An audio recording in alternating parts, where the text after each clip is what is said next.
কি ব্যাপার বলো তো, মাথায় হাত দিয়ে বসে আছো, তাও আবার এত সকালবেলা? না বউ, এইভাবে হবে না। এরকম ভাবে হতে থাকলে আমার তো কোনো লাভই থাকছে না। আমি মহাজনের জমিতে ভাগ চাষি। যা ফসল উঠাই তার 4 ভাগের 3 ভাগ মহাজন নেয়, 1 ভাগ আমাকে দেয়। এতে কি আর চলে বলো? তা তো ঠিক, কিন্তু তুমি কি করবে? আমাদের তো একটাও জমি নেই যে চাষবাস করব। তাছাড়া মহাজনের জমিতে চাষবাস করা ছাড়া আর উপায় কি? জমিদারকে বলবো এবার থেকে ফসলের অর্ধেক ভাগ দিতে হবে, নয়তো আমি চাষ করব না। দেখো, একবার বলে, তবে আমার কি মনে হয় জানো, এইভাবে বললে যদি জমিদার বাবু রেগে যায়। রেগে গেলে যাবে, কিন্তু আমি এবারে বলবোই, তাতে যা হয় হবে।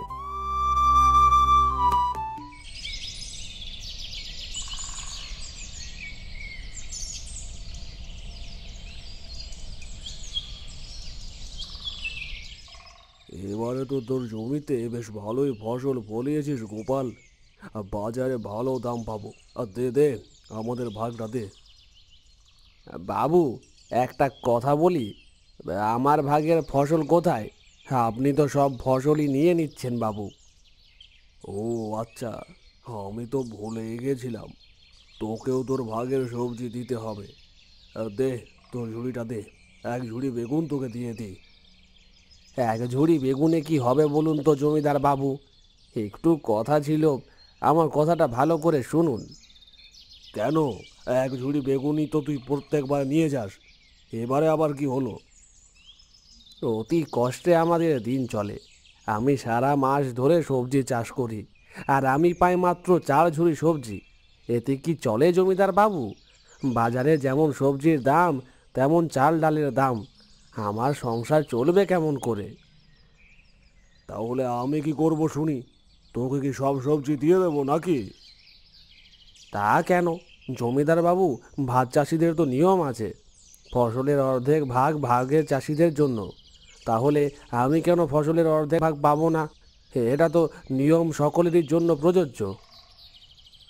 যত বড় মুখ না তত বড় কথা। আমাকে কিনা তুই নিয়ম কায়দা শেখাচ্ছিস? কে আছিস ওকে ধরে ককা দে তো, আর সব ফসল কেড়ে নে।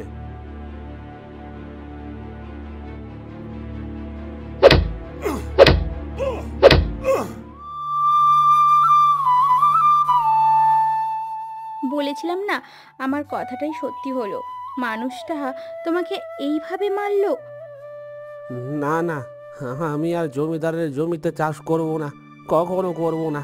তাতে যা হয় হবে। তাহলে কি করে হবে? আমাদের সংসারটা কি করে চলবে?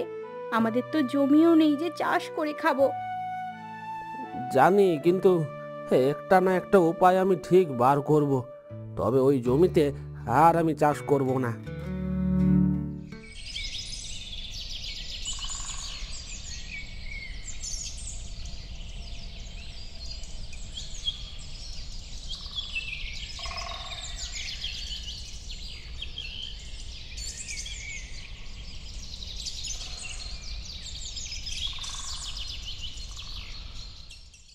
আমি ভেবেছি আমি নিজের জমিতে চাষ করব।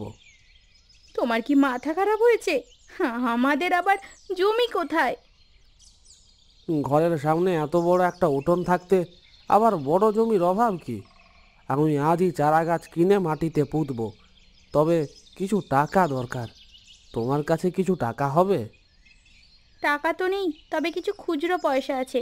এই পয়সা নিয়ে যাও, তোমার যদি কিছু উপকার হয় তাহলে দেখো। কিন্তু ঘরে তো একটাও টাকা পয়সা আর নেই। কি কপাল আমার, একটা টাকা পয়সাও ঘরে নেই। ঠিক আছে, কোনো অসুবিধে নেই। আমি এই টাকা নিয়েই বাজারে যাই, দেখি কটা চারা গাছ কিনে আনতে পারি কিনা।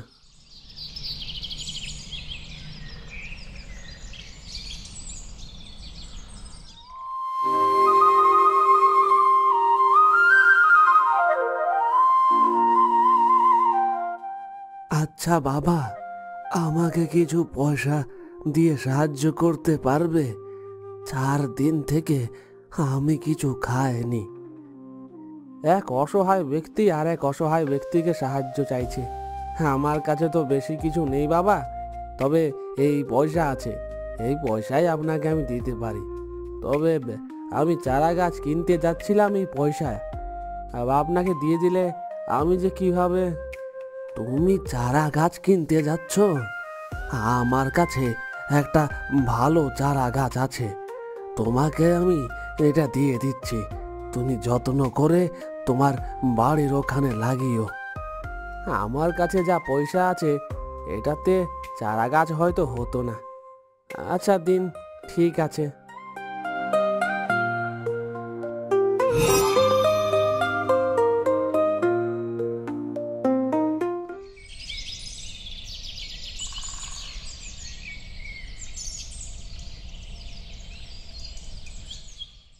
মাটিতে চারা গাছটা পুঁতে দিয়েছি, এবার যা হবে ভগবানের দয়ায়।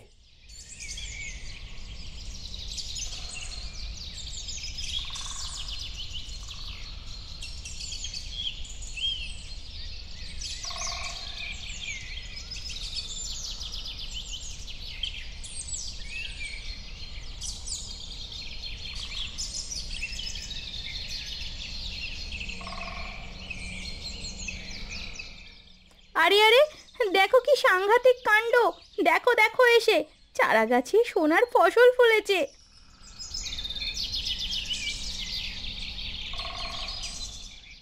ওরে বাবা রে, এ তো সাংঘাতিক ব্যাপার। তার মানে ওই বাবা সত্যিই এক দেবতার দূত ছিল। প্রণাম বাবা, প্রণাম। আমি আপনাকে চিনতে পারিনি, আমার ভুল মাফ করবেন। আমাদের ভালো দিন ফিরে এসেছে গো। এই সোনার ফসল বিক্রি করে অনেক টাকা লাভ করতে পারবো। তুমি ঘরে থাকো, এই কথা 5 কান করো না। আমি এক্ষুনি যাচ্ছি সোনা বিক্রি করতে।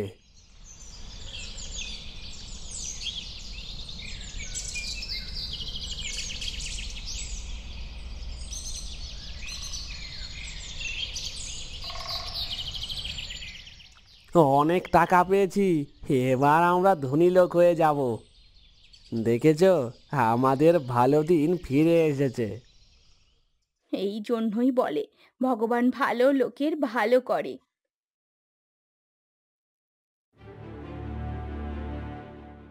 না না না না, আমি কি শুনছি? ওই ভিখারি গোপালের ঘরে সোনার গাছ, সোনার ফসল দিচ্ছে। ওই গাছ আর ফসল আমার চাই।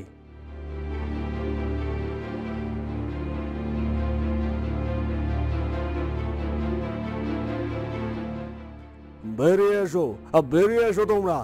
এই গাছ আর ফসল আমাকে দাও। তা কি করে হয় বাবু? এই গাছ আর ফসল তো আমাদের। এখানে যা কিছু সব আমার, আমাকে তার ভাগ দিতে হবে। না না, এটা আমাদের জায়গা, এখানের ভাগ তো আপনি পাবেন না। যত বড় মুখ নয় তত বড় কথা। এই, এদের দুটোকে ধর, বেঁধে রাখ। এবার আমি আমার এই গাছ তুলে নিয়ে গিয়ে আমার ঘরে লাগাবো। আরে আরে, দেখছিস কি? আমাকে তোল, আমি মাটির ভেতর ঢুকে যাচ্ছি কুকুরে।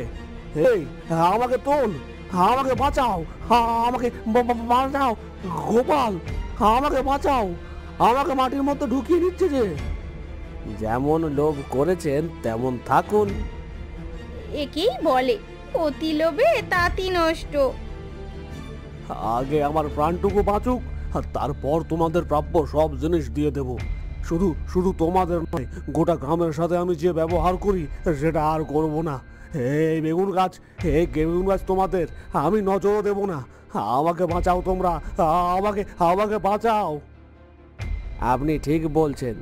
আপনি যদি সত্যি কথা বলেন তাহলে আপনি নিজে থেকে মাটির উপরে উঠে আসবেন। একদম। অনেক দিন অনেক পাপ আমি করেছি, আমি চাই এবার ভালোভাবে জীবনটা কাটাতে। আজ থেকে এই গাছ তোমাদের। চলো বাড়ি চলো, অনেক কাজ আছে, সবাইকে অনেক কিছু ফেরত দিতে হবে।